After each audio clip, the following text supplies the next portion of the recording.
నమస్తే welcome to our channel. ఒక breaking news చూస్తున్నాం. నాగార్జున అరెస్ట్ చేయాలంటూ ఒక అడ్వకేట్ పిటిషన్ దాఖలు చేయడం జరిగింది. బిగ్ బాస్లో అందరినీ నిర్బంధించి 100 రోజులు నిర్బంధించి అలజడికి ఒక కార్యక్రమానికి కారణమైనటువంటి నాగార్జున మీద, అలాగే ఆ ప్రొడక్షన్ కంపెనీ మీద చర్యలు తీసుకోవాలి, అరెస్ట్ చేయాలంటూ ఒక అడ్వకేట్ అరుణ్ అనే అడ్వకేటు ఈ పిటిషన్ వేసినట్టుగా తెలుస్తుంది.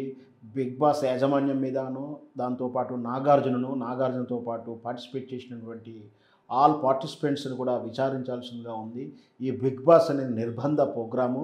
దీంతోపాటు దీనివల్ల జరిగినటువంటి అలజడి వల్ల ప్రజల్లో అశాంతి, కోపదృక్కాల వల్ల జరుగుతున్నటువంటి విధానాన్ని ప్రశ్నిస్తూనే, దాంతోపాటు ఆర్టీసీకి జరిగిన నష్టాన్ని, ఇక్కడ జరిగిన ఆ రోజు జరిగిన విధ్వంసానికి కారకులమైన వాటి కూడా విచారణ జరగాలి, ఖచ్చితంగా బిగ్ బాస్ మీద చర్య తీసుకోండి అంటూ అరుణ్ గారు పిటిషన్ వేయడం జరిగింది.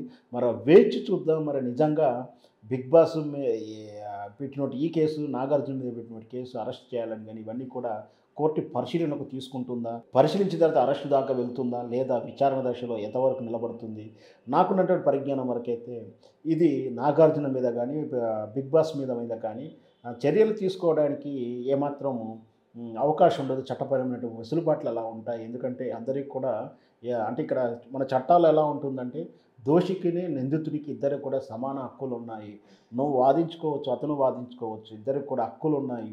ఎవరైతే నేరం చేస్తారో వారికి మాత్రమే శిక్షలు ఉంటాయి, కానీ హక్కులు మాత్రం అందరికి సమానంగా ఉంటాయి. ఎక్కడైతే బిగ్ బాస్ షో ఏదైతే భారత రాజ్యాంగం కానీ భారత చట్టాల ప్రకారం కానీ నిషేధించిన కార్యక్రమాలు జరిగితే ఖచ్చితంగా శిక్ష అర్హులవుతుంది. అలాంటి అవకాశం అక్కడ లేదు. స్వచ్ఛందంగా ఇద్దరు కూడా మేమిద్దరం కలిసి చేస్తున్నామని ఒక వాదన ముందుకు వస్తుంది.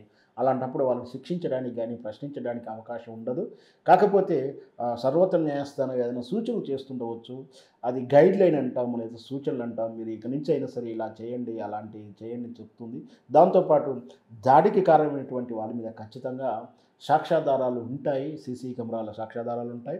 దాడికి జరిగినటువంటి వాళ్ళు మాత్రం ఖచ్చితంగా శిక్షించాల్సిందే. దాడికి ప్రేరణ చేయించినటువంటి వాళ్ళను కూడా శిక్షించాల్సి ఉంటుంది. కానీ వాళ్లకు ప్రేరణ ఈ పల్లవి ప్రశాంత్, బిగ్ బాస్ యాజమాన్యం అని అనడానికి వీలు లేదు. దాని దగ్గర సాక్ష్యాధారాలు కూడా ఉండవు, లేవు కూడా. అలాంటి కారణాలు కూడా కావు. కాబట్టి బిగ్ బాస్ మీద కానీ, యజమాని మీద కానీ, లేదా నాగార్జున గారి మీద కానీ పార్టిసిపేట్ మీద కేసు బహుశా నిలబడకపోవచ్చు. కానీ ఒక మార్గదర్శకాలు అయితే వచ్చే అవకాశాలు ఉన్న ఒక ప్రయత్నం అయితే అడ్వకేట్ అరుణ్ గారు చేస్తున్నారు.